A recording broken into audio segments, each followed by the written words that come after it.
Okay, so you guys, we wanted to check in really quick because it's been super duper cold out here. We got a ton of snow, but we wanted to check on the compost heating system. So what we have found is it's hot as hell in here. It's 70 degrees in this hoop house right now. Yeah. This is hot to the touch. If you put a finger in here, it's super warm. It's like a balmy 110.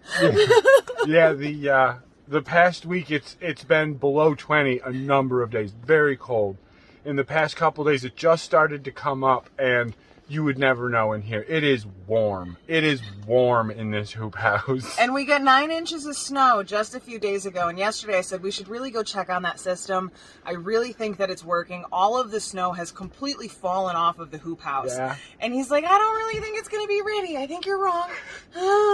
Here we are. It's good to be wrong sometimes. And it was 4 million It's degrees good to be in wrong here. sometimes. I'm wrong about this sucker, and I'm happy to be wrong. It's cooking already. So we are going to spend some time this week getting the actual beds set up with their heating system and the pump circulation system that we have. So if you guys stay tuned, you're going to see a whole nother video on how you can actually heat the whole space and radiate this heat, as opposed to right now this whole room is warm, but we can do even better. We can keep this soil at summer temperatures year round with this system.